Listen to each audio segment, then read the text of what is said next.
À tous, bienvenue au 5e webinaire de la FFF qui sera consacré ce midi à l'animation en contexte de crise. Vous avez été très nombreux à vous inscrire et je vois que les personnes arrivent au fur et à mesure.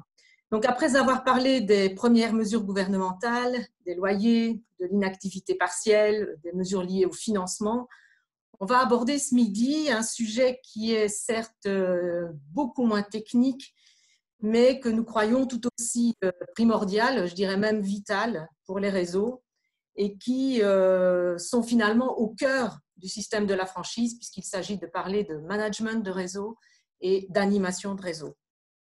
Alors, nous savons tous que la qualité de l'animation, elle est déterminante, déjà dans un contexte normal de la qualité d'un réseau.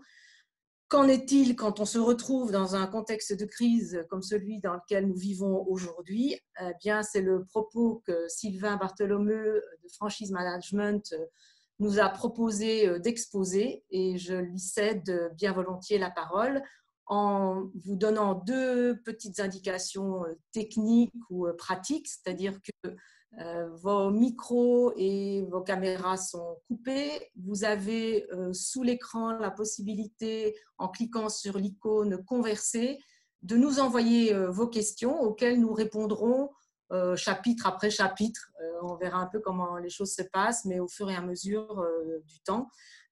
Donc, n'hésitez pas à poser vos questions et nous y répondrons dans la grande majorité. En tout cas, c'est ce que nous essaierons de faire. Voilà, Sylvain, c'est à toi. Merci Rosemary. Donc, le sujet est très intéressant, il est complètement d'actualité et je te rejoins pleinement quand tu dis que quelque part c'est plutôt le contexte qui a changé que les fondamentaux. Donc, l'objectif de cette intervention est double.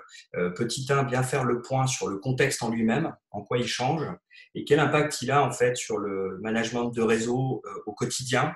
Donc sur les 3 niveaux, parce qu'il y a 3 niveaux d'animation, il y a un niveau d'animation au niveau du franchiseur pour ses équipes de management, il y a un niveau d'animation des animateurs et des managers vis-à-vis du réseau, et puis après il y a un autre sujet qui est tout aussi important, voire primordial, c'est le management des franchisés auprès de leurs équipes et auprès des clients finaux. Donc on va aborder, je pense, ces 3 strates-là pour bien comprendre en fait dans ce contexte particulier quelle conduite je dois tenir. On a mis un plan, voilà, on a mis un plan quelque part de traitement de ces informations. Dans un premier temps, rappeler la relation franchiseur-franchisé dans ce contexte-là. Qu'est-ce qui se passe concrètement? L'accompagnement du franchiseur, donc quelle forme il doit avoir, quels moyens, et surtout, en fait, une crise se séquence en plusieurs étapes, et donc quelle conduite je dois tenir en fonction de ces étapes. Ensuite, le rôle des autres acteurs du réseau, c'est-à-dire le franchiseur, oui, mais l'animateur, développeur et franchisé. Et puis, qu'est-ce qui va favoriser pour les enseignes une bonne reprise et une remise en tension positive?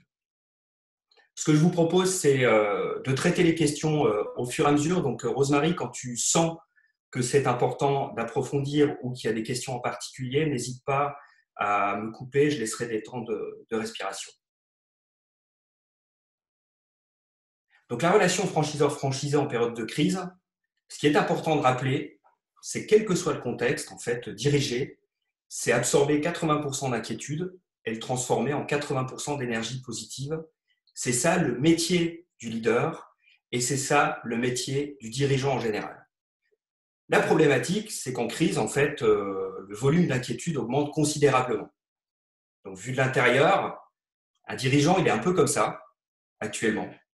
Il est très fortement brassé. Vu de l'extérieur, il doit rester comme ça. Donc, il doit rester complètement serein, tenir la corde, tenir ses franchisés qui ont les yeux rivés sur lui en se disant est-ce que l'enseigne, est-ce que l'activité va rebondir et va tenir? Et c'est un exercice, une gymnastique qui est extrêmement compliquée.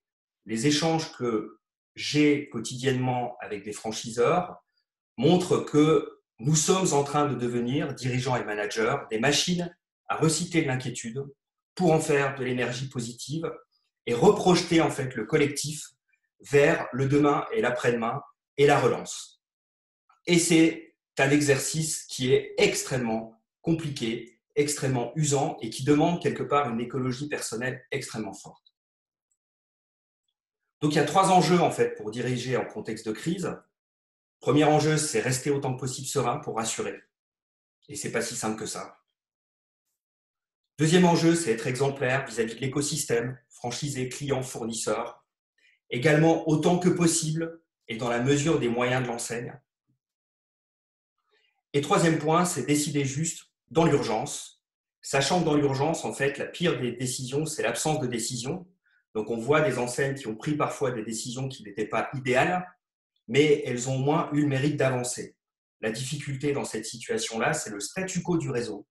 Il faut parfois savoir avancer, même si on n'est pas à 100% en accord avec les décisions prises dans le moment. Viendra le temps du débriefing. Aujourd'hui, on est dans le temps de l'urgence, et dans l'urgence, on agit. Je vous recommande vivement cette conférence de Simon Sinek. Vous pouvez faire une recherche Google pour la trouver, qui vous permettra d'approfondir en fait comment un leader doit se comporter en situation et en contexte d'urgence. C'est à regarder, c'est à diffuser à vos franchisés et à vos managers pour les inspirer. Pour les réseaux, ce qui est important de comprendre, c'est que le contexte a changé et il n'a pas fini de changer, mais le réseau en lui-même reste le même. Quelque part, c'est sa réactivité qui est mise à l'épreuve, c'est le contexte qui change, ce n'est pas le réseau. Ça veut dire qu'il y a un constat important, c'est qu'on doit faire en l'état de nos forces actuelles et on n'a pas le choix. Je vous ramène à une recherche qui a été faite par la Fédération française de la franchise en 2009 suite à la crise de 2008, qui explique que la réactivité d'un réseau dépend de 3 facteurs: l'intelligence des membres du réseau, donc l'intelligence collective, la confiance et la communication. Vous ne changerez pas aujourd'hui l'état de votre réseau d'hier. La crise exacerbe les comportements, exacerbe les situations. Certains réseaux pourront avoir tendance à se disloquer, quand d'autres vont ressortir soudés de cette crise-là. Pour ressortir soudés, il faut travailler ces 3 leviers-là: l'intelligence collective, la confiance et la communication. Et les réseaux ont une formidable opportunité aujourd'hui de renforcer la communication, de renforcer le lien de confiance dans cette situation de crise extrêmement critique où on se retrouve tous dans une situation où on a vraiment conscience que la clé, c'est le collectif et la coopération. Donc, dans cette situation-là, le franchiseur, le leader, a un rôle vraiment prépondérant pour insuffler une bonne animation et un bon management pour le réseau. Il doit le séquencer en 3 temps.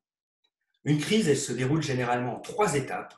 Une première étape qu'on a tous vécue, fraîchement, dernièrement, c'est de gérer le choc, gérer l'urgence et amortir autant que faire se peut l'impact de cette crise. Il y a une deuxième phase dans laquelle on est actuellement, c'est de faire un état des lieux, des dégâts matériels et des dégâts aussi psychologiques, parce que cette crise va laisser des traces vis-à-vis des franchisés, vis-à-vis des dirigeants, elle laissera des traces durablement vis-à-vis du consommateur final.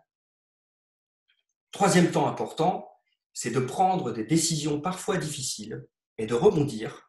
Et nous arrivons sur cette phase 3, qui est cette phase de rebond, mais cette phase de faire un bilan et de prendre des décisions qui vont être parfois difficiles à prendre. J'ai raccroché ces 3 temps de crise à la courbe du deuil. Et on constate quoi? On constate qu'on a tous vécu cette phase 1 en alternant diverses émotions qui sont le choc, le déni, la colère, la peur. Et on a parfois oscillé entre l'un et l'autre. Et chez certaines personnes, c'était plus prégnant, la colère ou la peur ou le déni. On est rentré dans cette phase 2 avec ce qu'on appelle une chute d'adrénaline, donc avec un niveau d'adrénaline qui est au plus bas. Passer le temps du choc et le temps de l'urgence, vous retombez en fait, et le collectif retombe dans un état d'esprit qui oscille entre la tristesse et l'acceptation de la situation. Maintenant, l'objectif, c'est de relancer, et de relancer le collectif. Et là, on est dans la quête d'un sens nouveau, et aussi dans la recherche de nouveaux leviers de croissance. Ce qui est intéressant, c'est quand vous sondez les réseaux actuellement, Certains membres du réseau sont ici, en train de sortir de la phase 2. Certains membres sont encore ici, plutôt vers la tristesse et un pic d'adrénaline extrêmement bas. Certains membres, des franchisés plus entrepreneurs, des franchiseurs plus visionnaires, sont déjà dans la recherche du sens nouveau. Et certains membres qui ont pris un choc plus violent sont ici. Donc, un des éléments et un des enjeux premiers dans le passage entre la phase 2 et la phase 3, c'est réaligner.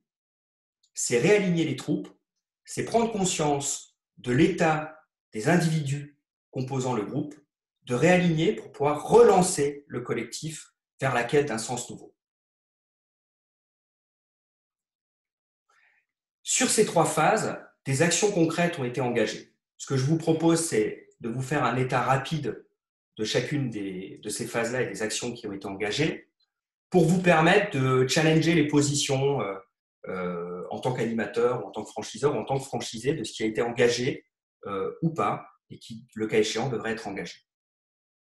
Quand on se réfère à la phase 1, amortir le choc, qu'est-ce qui a été fait en phase 1? Des cellules de crise ont été créées, ce qu'on appelle des cockpits, des comités. Idéalement, ces cellules de crise ont intégré des franchisés ambassadeurs.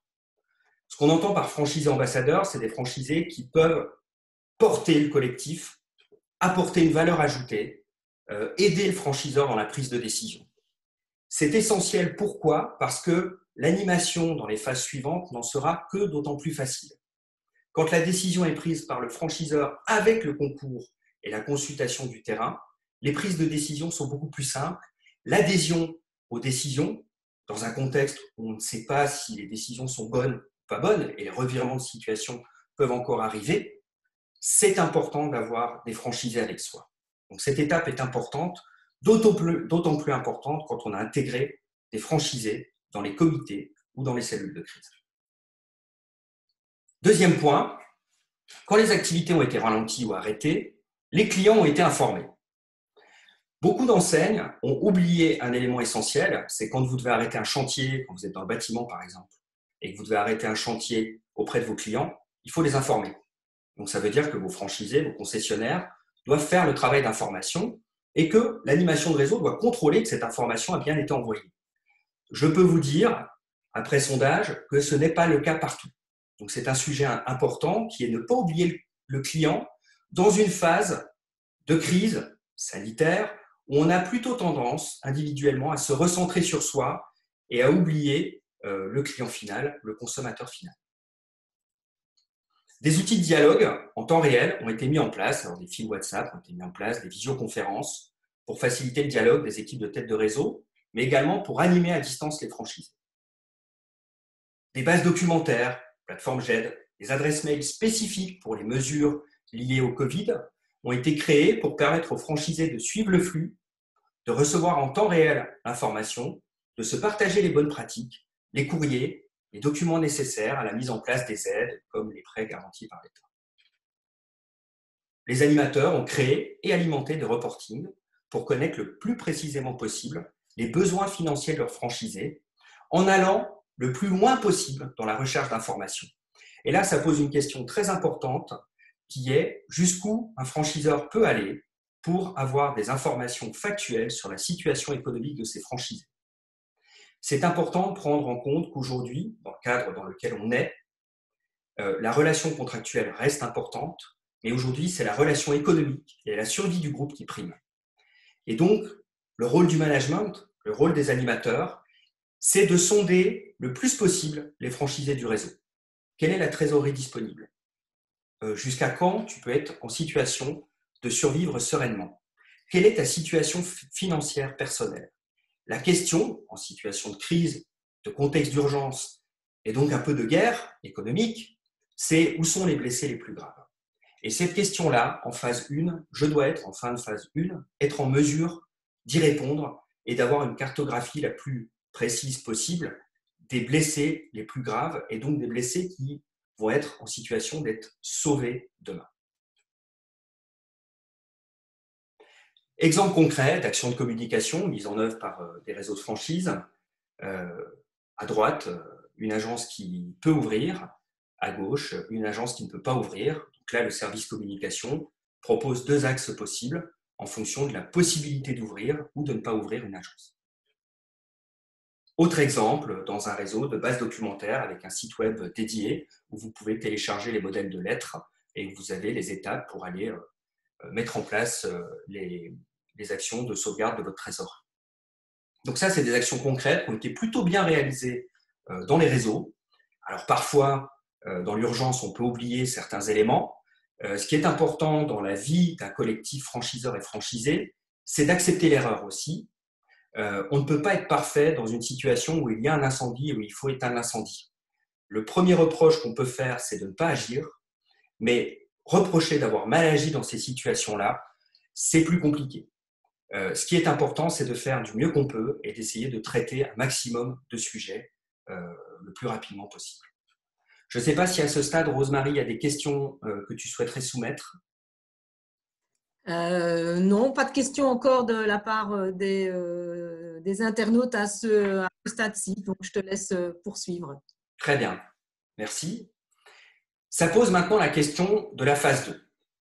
Donc la phase 2, faire un état des lieux précis des dégâts matériels et psychologiques. Cette phase 2, elle a consisté en quoi? D'abord, pour les franchiseurs, à ajuster leur prévisionnel, leur PNL, à partir des remontées du réseau. Donc, avoir mis en place des matrices qui permettent d'ajuster en temps réel, de faire des scénarios de crise, des scénarios de reprise un peu plus rapides, et puis d'estimer, en fonction du nombre de jours de confinement, l'état des lieux des dégâts. C'est important parce qu'en fait, le premier élément important, c'est la sauvegarde de l'enseigne. On sait très bien, et on commence à avoir des informations qui remontent de l'INSEE, du ministère de l'économie, qui nous dit que cette crise n'est pas une crise mineure, c'est une crise majeure, plus. La reprise pourra permettre de sauver en partie les meubles, mais l'état des lieux sera pour certains réseaux plus fragiles que d'autres extrêmement critique. Donc avoir une visibilité presque au jour le jour et être capable de réajuster en temps réel les prévisionnels, c'est important. Pour pouvoir bien le faire en tant que franchiseur, encore une fois, je dois avoir des informations du réseau, c'est-à-dire comment sont les franchisés, quels sont les franchisés qui tournent et qui ne tournent pas, quels sont ceux qui ont bien mis en œuvre les plans d'action de sauvegarde de trésorerie, etc., etc. Deuxième point, les animateurs ont construit des checklists pour contrôler la bonne mise en œuvre des actions par les franchisés. Il y a beaucoup de réseaux où les animateurs en phase 1 ont bien construit les outils, mis à disposition les documents, et où finalement, tous les franchisés n'ont pas mis en œuvre l'intégralité des actions qui devaient être mises en œuvre. Le rôle central d'un animateur de réseau et la valeur ajoutée de l'animation dans un réseau de franchise, c'est de contrôler la bonne application du savoir-faire. Il y a un nouveau savoir-faire qui s'est imposé à nous, franchiseurs au pluriel. C'est un savoir-faire gestion de crise. C'est un savoir-faire mise en place de mesures sanitaires. Il s'est imposé de facto à nous, de manière un peu violente, mais il s'est imposé à nous. Les animateurs, leur rôle, c'est d'adapter leur checklist de contrôle et de revenir au fondamental qui est contrôler la bonne mise en œuvre des actions. Donc, s'il y a un rôle crucial de l'animation en phase 2, c'est de valider que les franchisés ont mis en œuvre les actions concrètes pour sauvegarder leur trésorerie. Le pilotage dans cette phase 2 est essentiel. Donc, à l'aide des checklists, on appelle des rapports de visite, les animateurs ont contrôlé la bonne application des plans d'action par les franchisés. C'est important aussi parce que ça permet de voir si l'état financier d'un franchisé, les mesures de précaution ont été mises en œuvre et si la fragilité va rester et pendant combien de temps elle va rester. Les animateurs ont pris le temps aussi d'aller un peu plus loin et de sonder l'état d'esprit des franchisés. Il y a une dimension psychologique extrêmement forte dans la vie de groupe. Il faut se dire les choses. Ce virus a touché de plus ou moins près un nombre important de la population française. Vous avez peut-être des parents, des cousins qui ont été touchés. Donc certains franchisés sont plus fragiles, plus fatigués. Aussi certains animateurs, voire certains franchiseurs, plus touchés, plus fatigués par cette épreuve-là. L'empathie dans un réseau est une dimension qui est juste essentielle. Et dans ce cas de figure-là, même si parfois on n'y peut rien psychologiquement. Vous savez, certains bailleurs reportent les loyers, d'autres vont peut-être être en mesure de les annuler, d'autres ne le pourront pas. Donc des franchisés vont avoir plus de chances que d'autres et se retrouveront au moment de la relance dans une situation moins précaire que d'autres ou plus précaire que d'autres. Que peut-on y faire? Parfois pas grand-chose quand le franchiseur est aussi fragile financièrement. Par contre, l'entraide psychologique, le soutien est aussi important dans ces moments-là. La question de la phase 2, c'est la question du devoir d'assistance. Les réseaux ont dû jouer en phase 1 et en phase 2 pleinement leur devoir d'assistance. Je connais des réseaux, les animateurs n'ont jamais autant travaillé de leur vie. Et c'est dans ces moments critiques où on voit l'importance du franchiseur et l'importance de l'animation et à un moment donné, l'importance du rôle du franchiseur tête de réseau comme assistance des franchisés, donc aider et faire pleinement son devoir d'assistance, parfois au-delà même des engagements qui sont prévus dans un cours normal.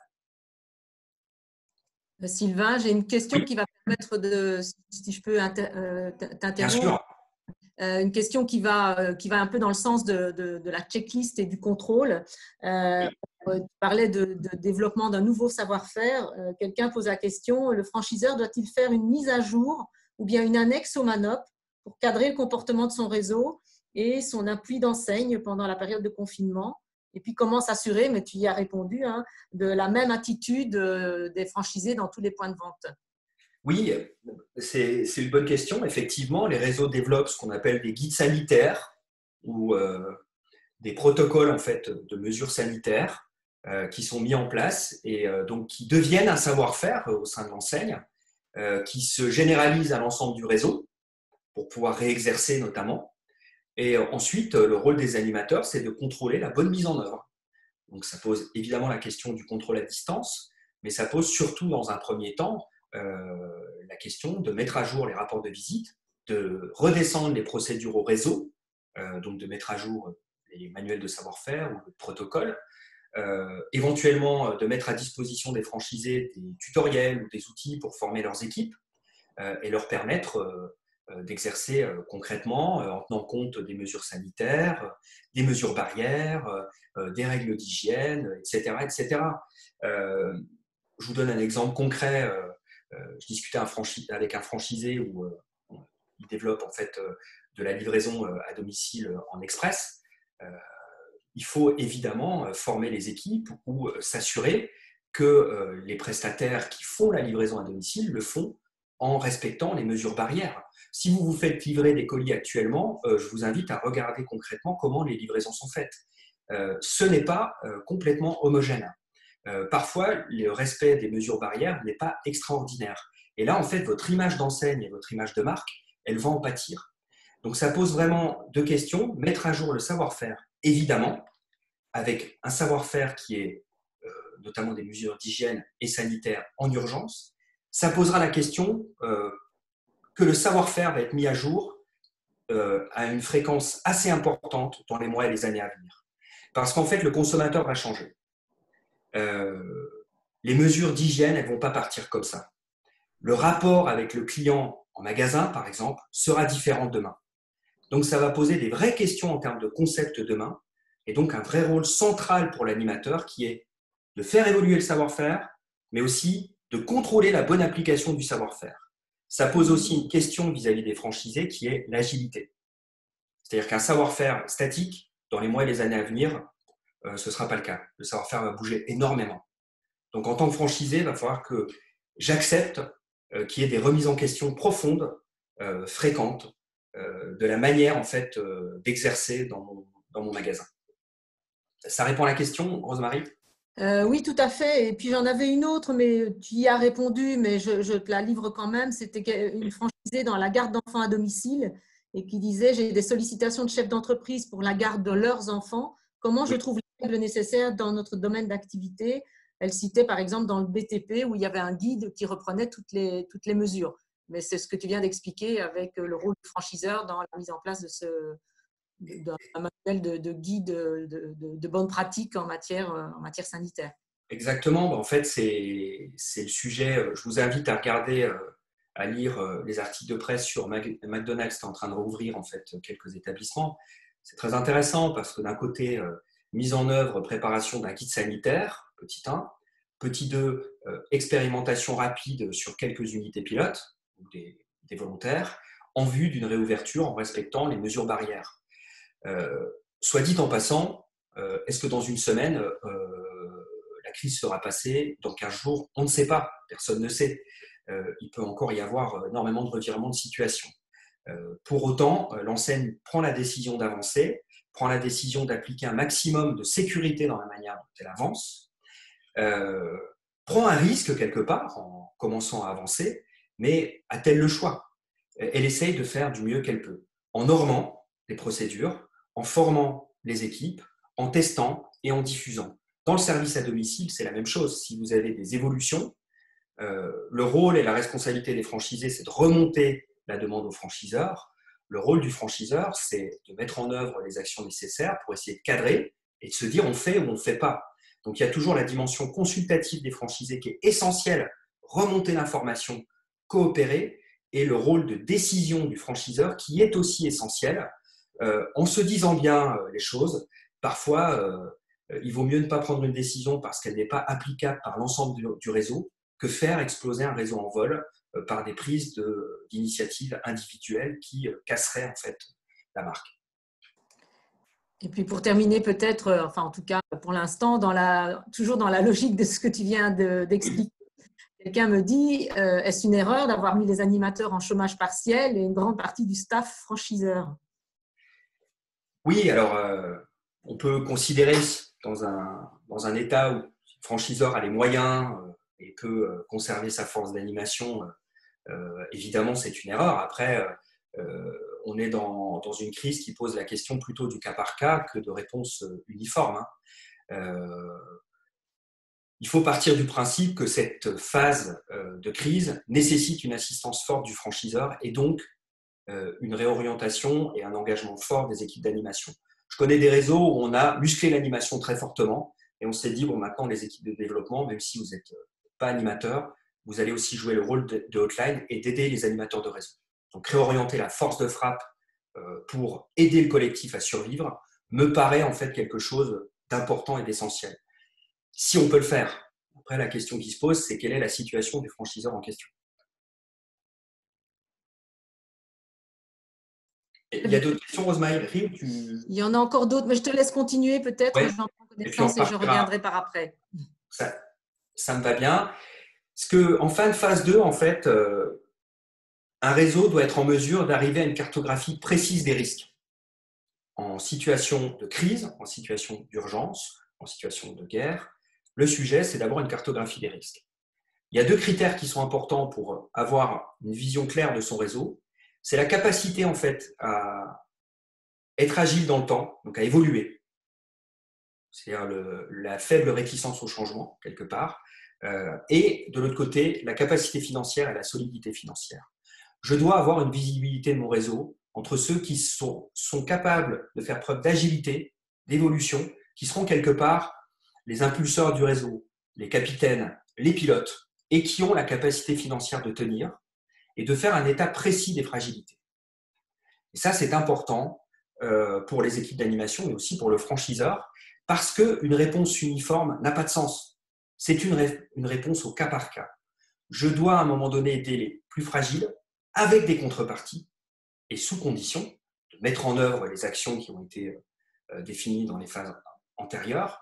Je ne peux pas apporter une réponse unique à l'intégralité du réseau. Nous sommes dans une phase où l'égalité, une réponse égalitaire n'a pas de sens. C'est l'équité qui a du sens, c'est-à-dire aider les plus fragiles, parfois, et développer les mécanismes d'entraide. Donc, cartographier le réseau, c'est important.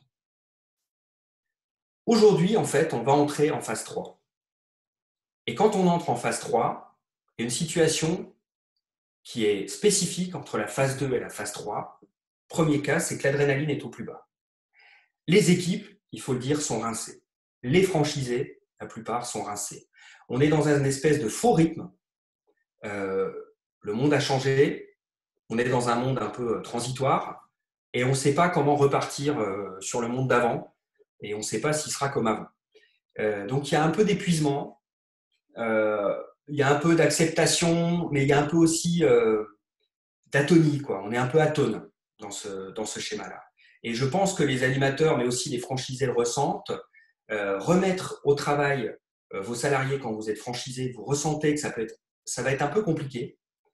Parce que voilà, c'est un choc psychologique très fort, hein, ça va de soi, et quand vous tombez de cheval, remonter sur le cheval, c'est pas si simple que ça. Mais pour les animateurs aussi, remettre en tension les franchisés, ça va pas être simple. Donc il faut prendre en considération cet élément-là. L'adrénaline est au plus bas aujourd'hui.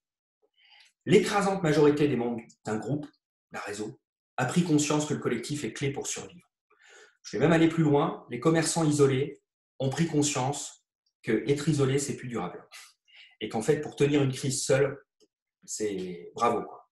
Donc la vie en réseau, en fait, devient encore plus importante dans des situations comme celle-là. Certains membres du groupe sont fragiles, voire épuisés, psychologiquement, financièrement. Il faut avoir une liste précise de ceux qui sont dans cet état d'esprit. D'autres sont bloqués, n'arrivent pas à se mobiliser pour s'automotiver. C'est compliqué de s'automotiver dans un contexte qui est parfois anxiogène, chaotique, pessimiste. C'est pas simple. C'est pas donné à tout le monde. C'est aussi le rôle de l'animation de prendre en compte ces facteurs psychologiques, mais aussi d'aider à la motivation des franchisés, à la remobilisation des franchisés et le cas échéant de leurs équipes. Et il y a un autre élément, c'est que l'énergie des leaders, franchiseurs, parfois franchisés, s'épuise. L'impatience grandit. Quand on est déjà en train de préparer la phase 3 et qu'on voit que le groupe est coincé, engoncé dans la phase 2, ça peut être un peu compliqué. Alors ça explique parfois des sorties, des prises de position un peu dures de certains leaders ou de certains managers. Alors je vous ai mis retravailler un mail que j'ai reçu d'un de nos clients franchiseurs qui nous l'envoie en disant « j'aurais pas dû ». Oui, il aurait peut-être pas dû, mais en tout cas, l'épuisement est là, l'énergie s'épuise, l'impatience grandit. Et parfois, les redescentes aux franchisés ou aux animateurs de réseau sont un peu cash, un peu dures. Il faut accepter ça parce que tout le monde est en tension, d'une part. Il faut accepter ça aussi parce qu'on est dans un mode un peu commando quand on est dans l'urgence. Et parce que parfois, personne n'est parfait et on peut sortir de ses gonds. N'envisagez pas, mettez en œuvre, c'est peut-être un peu violent. En temps normal, ce serait extrêmement violent. En temps de crise, ça reste violent pour la personne qui le reçoit. Le dosage d'empathie est important. Ça veut dire aussi que l'écologie personnelle du franchiseur, du leader, des animateurs est importante aussi. Il y a un autre élément en phase 3, c'est que les tentatives de reprise, elles mettent à l'épreuve. Je vous réinvite à regarder aujourd'hui les articles de presse qui sont sur McDo qui envisage de rouvrir. Vous avez des prises d'expression qui sont assez dures, en fait, d'inquiétude des salariés sur la reprise. Est-ce que les mesures sanitaires nous permettront d'être vraiment en sécurité? Et de l'autre côté, une enseigne qui met en place des protocoles de mesures sanitaires, qui fait du mieux qu'elle peut pour essayer de préparer le rebond ou en tout cas de préparer le redémarrage, quoi. Voilà. Donc l'inquiétude est là, évidemment. Le zéro risque n'existe pas. Doit-on redémarrer ou pas? C'est une question existentielle pour beaucoup d'enseignes. Et comment préparer en fait le concept à l'après avec ce maintien de mesures sanitaires, d'hygiène qui ne s'effacera pas du jour au lendemain. Et dernier point, l'enjeu en fait dans cette phase 3, c'est de gagner la bataille de la mobilisation collective, mais aussi de l'image. Je vous ai mis dans le PowerPoint auquel vous aurez accès un modèle d'emailing envoyé à des clients dans le bâtiment où il y a reprise d'intervention. Donc, en accord avec les règles qui ont été définies par la Fédération française du bâtiment et le ministère du Travail le 4 avril, nous vous informons que nous pouvons reprendre nos interventions en appliquant strictement les mesures sanitaires suivantes. Toute intervention nécessitera préalablement votre accord. Seuls nos agents en mesure d'appliquer ces mesures sanitaires peuvent reprendre leurs activités. Vous pouvez consulter la liste des agences ouvertes ici, etc. etc. C'est important de ne pas oublier que le sens des entreprises, c'est quand même d'apporter un service au client et donc de penser au client dans cette fin de phase 3, de phase 2 et dans cette reprise de phase 3. L'information client est essentielle parce que le risque image dans cette phase de reprise est vraiment, vraiment important. Voilà, donc le rôle des acteurs du réseau, Sylvain, peut-être, excuse-moi, pour finir sur ce chapitre-là, et l'animation personnalisée et la mise en place des mesures et le contrôle. Un animateur qui travaille dans un réseau de cavistes me dit je suis donc animateur dans un réseau de cavistes qui a pris la décision de fermer contrairement à ce que prévoit le gouvernement pour notre activité. C'est compliqué d'obliger les franchisés à quoi que ce soit. Comment est-ce que je peux faire pour les rallier à nos prises de décision? C'est un sujet, c'est-à-dire que quand il y a eu, le discours de notre président, il y a eu des prises de position fortes des enseignes par mesure de sécurité, des salariés et des franchisés. Ensuite, les discours, les prises de position derrière de Bruno Le Maire ont fait relativiser les choses. Et vous avez des enseignes aujourd'hui qui ont arrêté, pour raison de sécurité et sanitaire, ont-elles bien fait ou pas, l'avenir le dira. La pire des situations, c'est de ne pas prendre de décision. Donc, il fallait en prendre à un moment donné. Aujourd'hui, quand vous avez arrêté vos activités, la difficulté, c'est de réamorcer. Que vous deviez ou pas arrêter, vous avez arrêté. Maintenant, la question, c'est de réamorcer. Donc, ça pose la question du quand et ça pose la question du comment. Donc là, il faut favoriser l'échange avec les franchisés, d'une part. C'est vraiment essentiel. Intégrer les franchisés dans la mise en œuvre des protocoles pour pouvoir relancer l'activité. Acter autant que faire se peut de date de reprise, mais aussi de faire preuve de beaucoup d'écoute, c'est-à-dire qu'il y a des franchisés qui ne peuvent pas ouvrir. Je connais des enseignes où en fait, compte tenu du local, compte tenu de la situation des salariés, la reprise n'est pas possible. Et là, on en revient à l'indépendance du franchisé. Vous pouvez avoir une décision qui est de reprendre, mais vous pouvez avoir des situations exceptionnelles qui ne le permettent pas. Donc voilà, c'est ce qu'on voyait dans le mail précédent. Ici, l'emailing client, seules nos agences en mesure d'appliquer ces mesures sanitaires peuvent reprendre leurs activités. Donc ça, c'est un choix de l'enseigne. La majorité des agences va reprendre, mais certaines ne sont pas en mesure d'appliquer les mesures sanitaires et elles ne pourront pas rouvrir. Oui, en clair, on ne peut pas les obliger à rouvrir, quoi, de toute manière. Non, on ne peut pas. C'est pour ça, en fait, le contexte change, mais en fait, les fondamentaux d'un réseau ne changent pas. L'adhésion et la confiance sont la clé. C'est-à-dire la confiance en la décision prise par le franchiseur à favoriser l'action des franchisés, d'une part, et derrière, la concertation préalable, la co-construction, va favoriser l'adhésion. Tout franchiseur, aussi charismatique soit-il, peut crier contre vents et marées, il faut reprendre. Si le réseau n'a pas confiance et si le réseau n'a pas à un moment donné participé à la construction du planning, ça va être compliqué. Donc, ce qu'il faut, en fait, c'est vraiment travailler en coopération. C'est vraiment essentiel. Dans un contexte de crise comme celui-là, le repli n'est pas l'antidote. L'antidote, c'est la coopération. Donc, le rôle du franchiseur, c'est de favoriser la coopération, de favoriser la construction d'un scénario avec le réseau. Le rôle des franchisés, c'est d'appliquer derrière et de se mettre en œuvre. Dans la mesure du possible, l'exception peut exister et on ne peut pas imposer à tout le monde d'ouvrir. Il peut y avoir des raisons valables pour lesquelles je ne peux pas reprendre mon activité, tout simplement.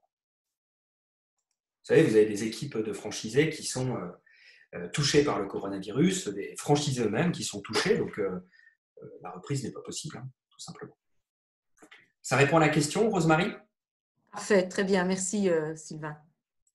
Donc le rôle des acteurs du réseau dans ce cadre-là, le rôle du franchiseur, les différentes fonctions du franchiseur pour réussir l'entrée en phase 3, c'est assez simple. Premier rôle, c'est de redonner de l'énergie positive et de réaffirmer la confiance en l'avenir. Ça a été et c'est encore extrêmement violent. C'est pas simple de se remettre en mouvement. Pour les équipes qui ont parfois des contraintes de garde d'enfants, tout simplement, ou qui ont été touchées, contaminées, donc qui sont encore en convalescence. Pour les franchisés qui économiquement sont dans une situation qu'ils n'avaient pas prévue, c'est pas simple.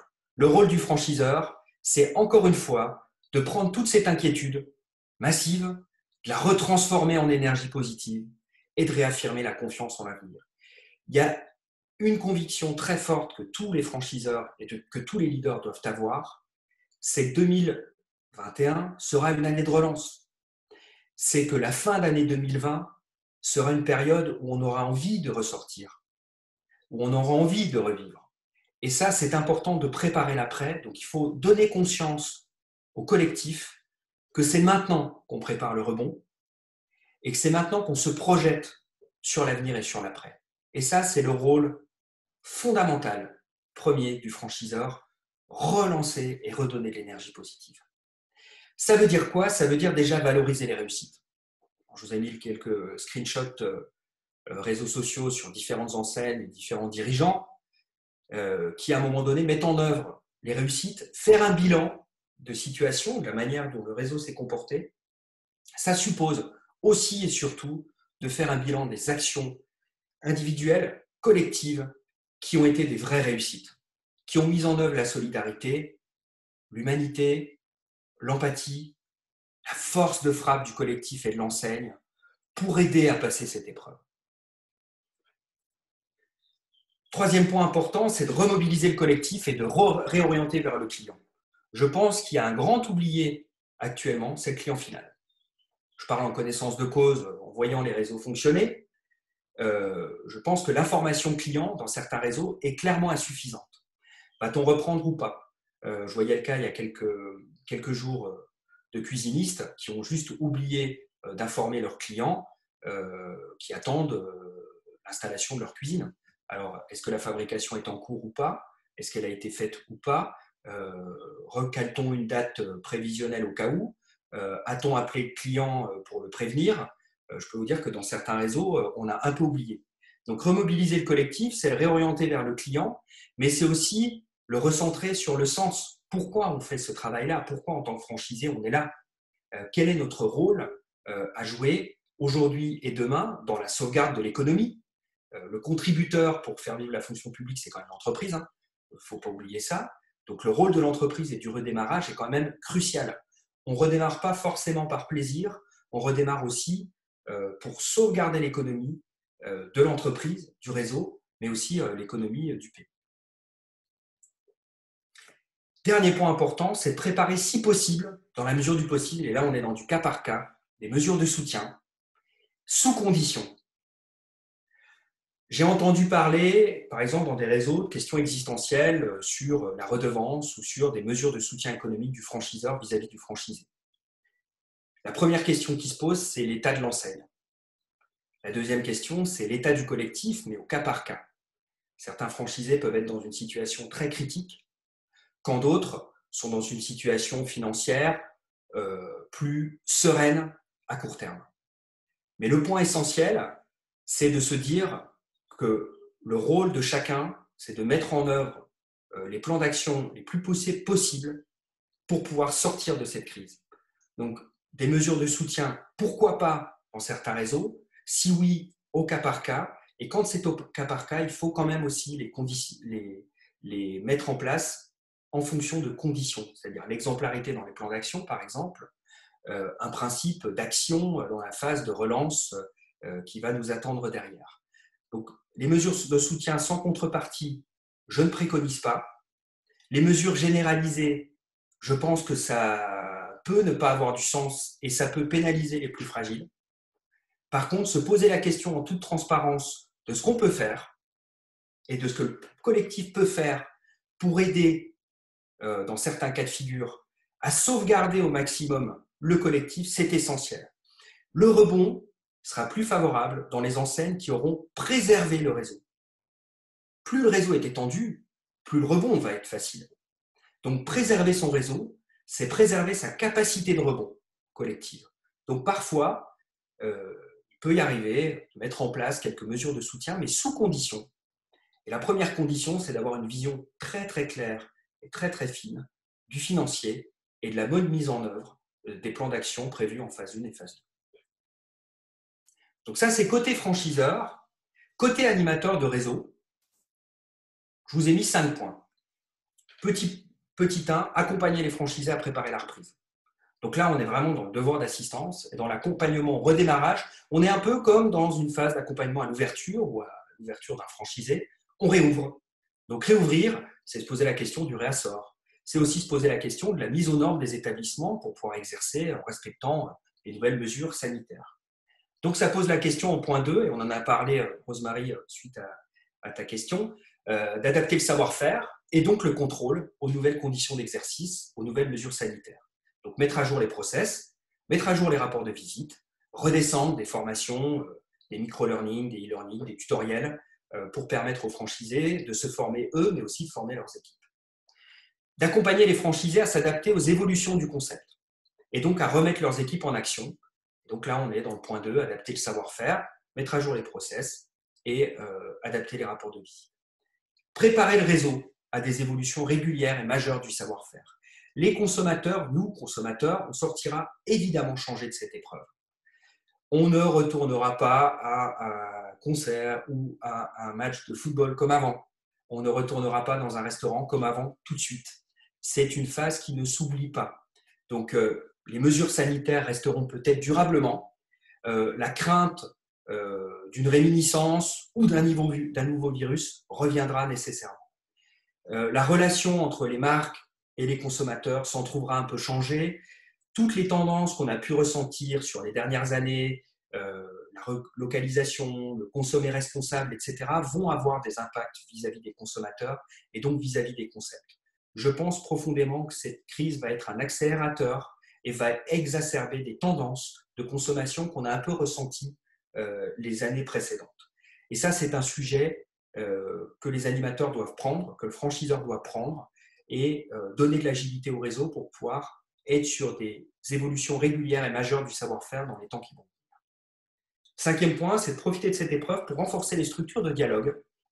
Certains franchisés ont été exemplaires et j'en ai entendu certains, j'ai entendu certains animateurs qui m'ont vanté l'exemplarité de franchisés qui ont dépassé leurs fonctions pour permettre au réseau de survivre. Et ça, c'est vraiment important. Il faut garder ça. Cette crise-là aussi a permis de développer dans certains réseaux des commissions, des structures de dialogue. Il faut capitaliser sur ça. La communication est essentielle, elle était parfois insuffisante dans certains réseaux. Cette crise a permis de saisir cette opportunité et de remettre à niveau ces réseaux-là sur le niveau de dialogue. Donc il faut conserver ça, ne pas l'oublier, ne pas en faire un cas spécifique et le laisser pour compte, mais le garder comme étant un outil de fonctionnement de l'animation du réseau. Pour les développeurs, parce qu'ils sont importants, et aujourd'hui en phase 3, ils vont commencer à se remettre en action, il va y avoir plusieurs sujets. Premier sujet, revoir les argumentaires en anticipant les nouvelles attentes des candidats. Les consommateurs changent, les candidats aussi changent. Les candidats de 2019 ne sont pas les mêmes que ceux de 2020-2021. En 2020-2021, le besoin de sécurité sera plus fort, le besoin de réassurance sera plus fort. La question de la capacité de l'enseigne à avoir préservé son collectif et à avoir travaillé en coopération et en co-construction est essentielle. Quand en 2019, beaucoup d'enseignes vantaient des croissances à 2 chiffres, des progressions, des plans de développement à 3-5 ans, aujourd'hui tout ça, ça tombe un peu à l'eau. Les chiffres seront parfois très compliqués, voire critiques pour certaines enseignes. Et il va falloir séduire des candidats avec d'autres attentes, d'une part, et d'autres leviers et d'autres arguments.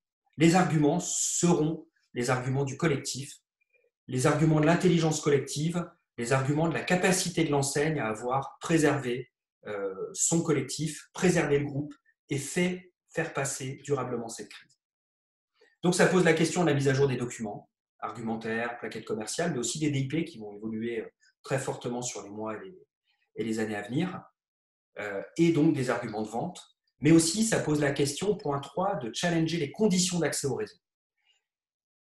Après la crise sanitaire viendra la crise économique. Et la crise économique suppose de rationaliser l'investissement initial des candidats à la franchise et des porteurs de projets. Je pense que la prime au retour sur investissement sera importante et que les réseaux qui auront su construire ou alléger leurs conditions d'accès seront ceux qui reprendront des parts de marché. Et ça, c'est important. Et quatrième point, c'est d'adapter la stratégie de développement aux nouvelles typologies de candidats. Vous avez aujourd'hui pléthore de commerçants isolés ou pléthore d'entrepreneurs qui se rendent compte qu'y aller seul, c'est une hérésie. où c'est extrêmement difficile, hein, ça va de soi. Et donc, à un moment donné, l'enseigne, le collectif est important. Donc, ça pose la question des collectifs commerçants isolés, mais ça pose aussi la question de l'intérêt de la franchise dans la sauvegarde et la préservation du commerce en général. Pour les franchisés, ça pose plusieurs questions. Première question, c'est de prendre le relais. On va rentrer en rebond. Et là, il faut aider la marque à être hyper réactive. Le rôle du franchisé, qui est pour moi le plus noble dans un réseau, c'est la relation avec le client et le consommateur. C'est celui qui tient le relais de l'image de marque. Et ça, c'est vraiment essentiel. Aujourd'hui, les rôles du franchisé en phase 3 et en phase de relance, ce rôle-là va être crucial pour la sauvegarde de l'enseigne. Qui va relancer le business et donc qui va relancer le chiffre d'affaires de la marque? C'est le terrain. C'est les franchisés, commerçants indépendants. C'est eux qui vont remettre en action l'enseigne et permettre à la marque de revivre durablement. Donc de rémunérer les équipes d'animation, de relancer le développement en montrant que la marque a été capable de rebondir très vite. Donc ça, c'est de la responsabilité lourde, mais très importante des franchisés. Deuxième rôle, c'est ne pas attendre de décision idéale avant d'agir. On est dans des situations et dans des contextes où les revirements de situation sont encore possibles. Et donc, en contexte d'urgence, la pire des situations, c'est le statu quo.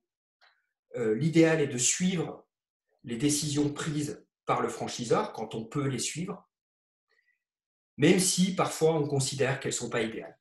Ce qui compte, c'est la préservation du collectif et la préservation du groupe. C'est parfois difficile à entendre dans les réseaux dans lesquels je peux intervenir en temps calme. Alors en temps de crise, ça peut être plus compliqué, ça demande une gymnastique intellectuelle très forte. Ce qui compte, c'est la sauvegarde de l'intérêt général et donc de l'intérêt suprême, du bien commun d'un réseau, c'est la marque. Troisième point, c'est aussi de proposer des solutions pour aider le collectif à rebondir.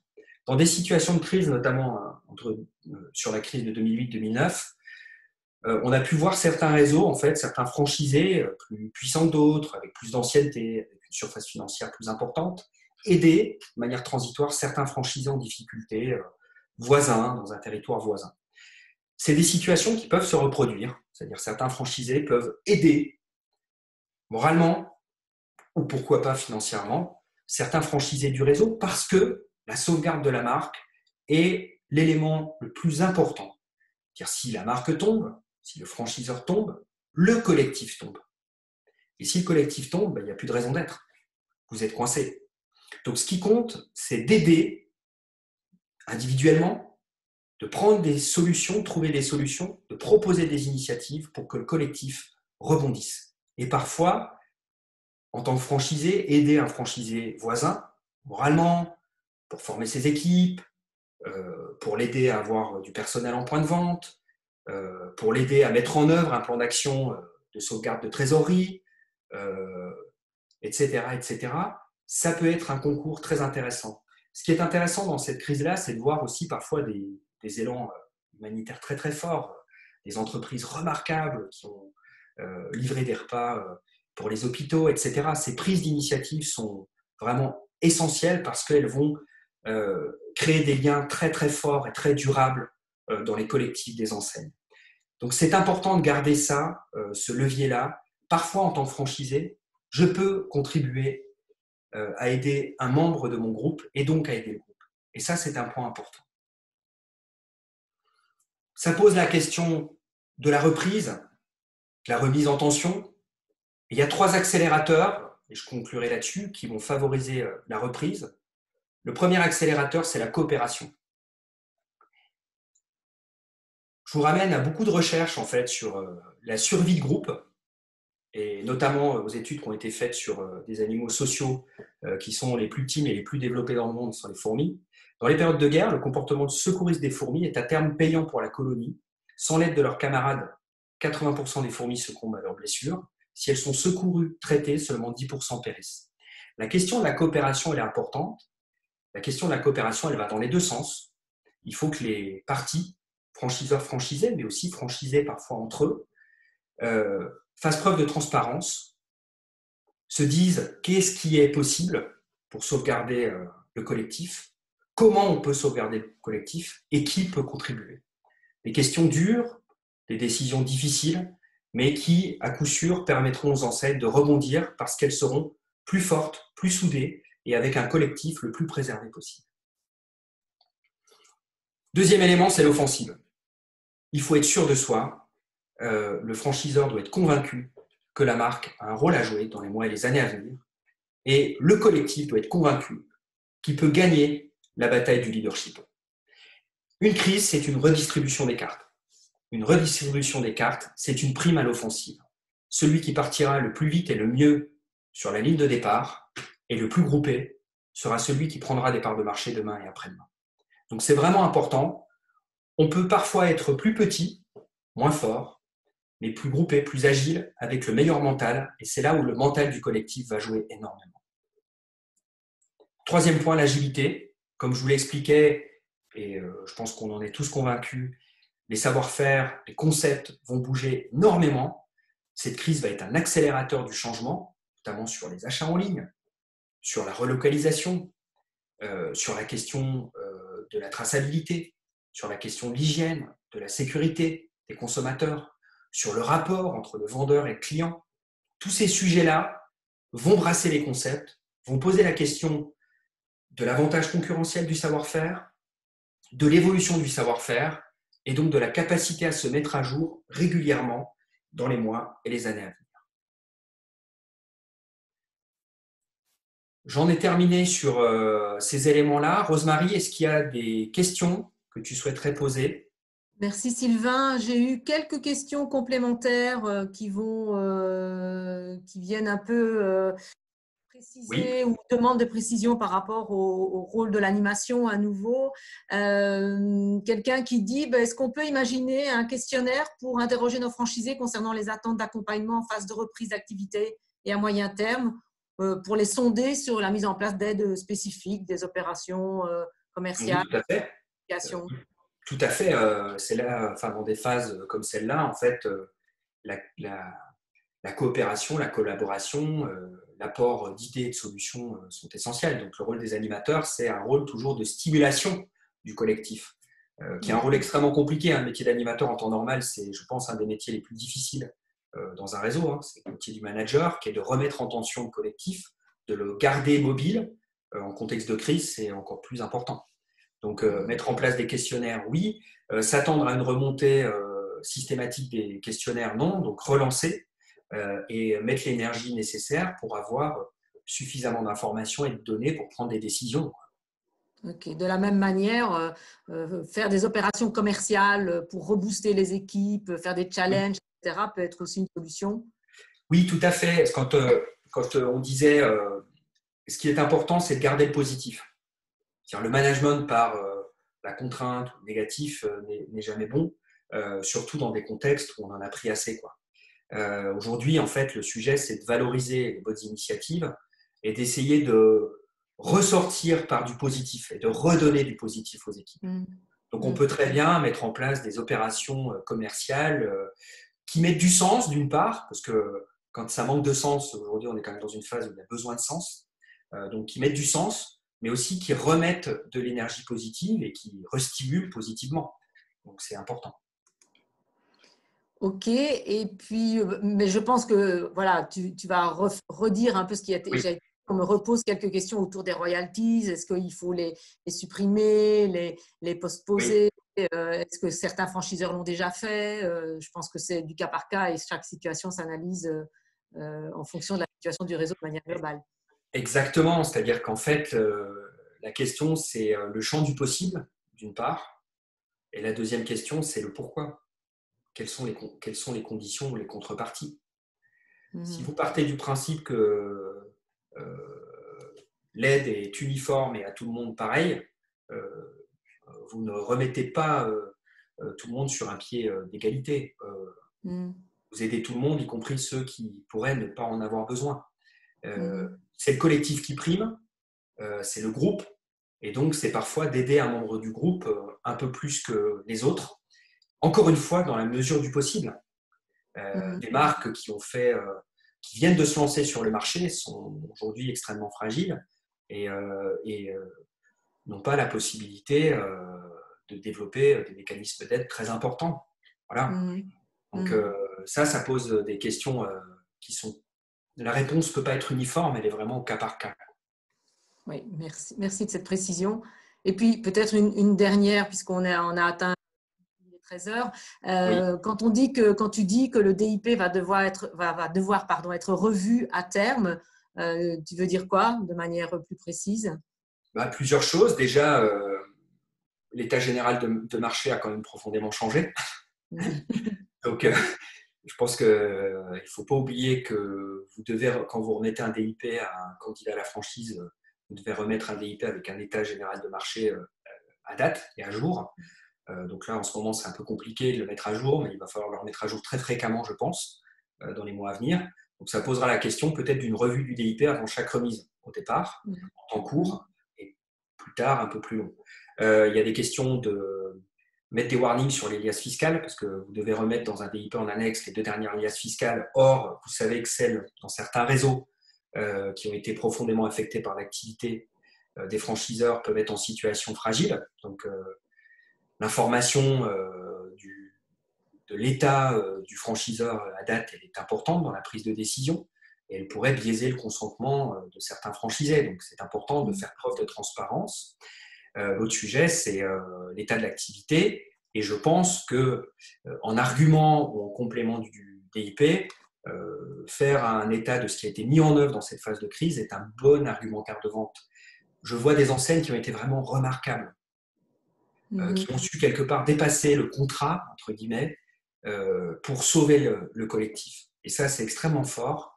Ça doit être dit à vos futurs candidats qui seront très réceptifs à ça.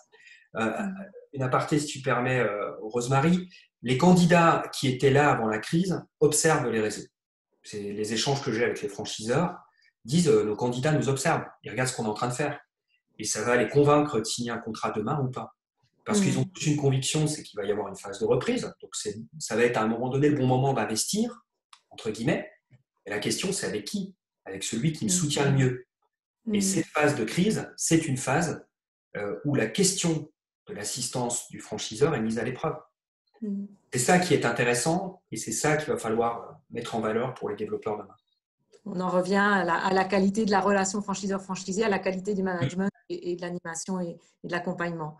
Exactement. Du coup, Sylvain, beaucoup de messages très positifs suite à ton intervention qui tournent autour de l'énergie que ça peut redonner dans les moments difficiles que l'on donne et puis Exactement. pour un peu nous ouvrir l'esprit, prendre un peu de hauteur. Oui. Je me permets un dernier élément important. Ouais. Pour des raisons de confidentialité, il y a des choses que je ne peux pas mettre dans ces supports-là parce que c'est des process qui ont été mis en œuvre par les enseignes individuellement. Si certaines ont envie de les remonter à la Fédération française de la franchise pour les partager à d'autres réseaux, je pense que ça peut être une prise d'initiative très intéressante. Voilà. Je pense que dans ces phases-là, le rôle de nos fédérations sont juste essentiels. Et le rôle de la Fédération française de la franchise comme catalyseur de bonnes initiatives peut avoir énormément de sens. Donc, si certains franchiseurs ou animateurs écoutent et souhaitent partager des bonnes pratiques ou des idées pour les mettre au bénéfice de la franchise, je pense que ce serait vraiment bien. Voilà, encore un peu d'énergie. Merci Sylvain. On est effectivement tout à fait preneur de ce genre d'informations, comme de toute autre information ou expérience ou question, bien entendu.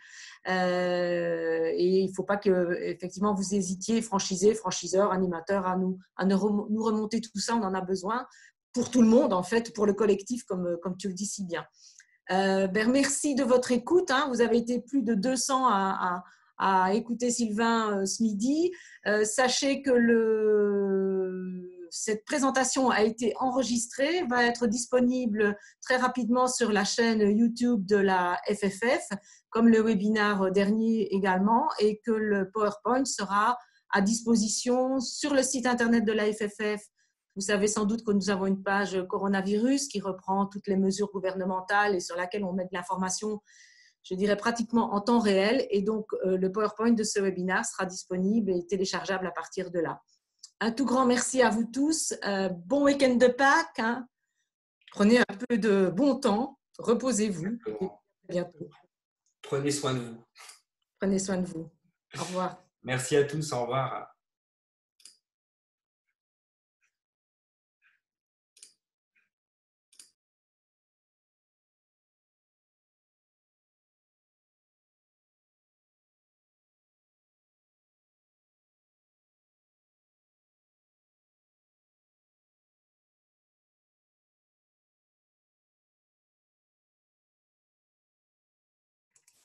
Alors pour ceux qui sont encore là, j'ai oublié de mentionner qu'il y a un sondage là qui est en train d'apparaître sur votre écran. Si vous vouliez bien le remplir, c'est très intéressant. Merci.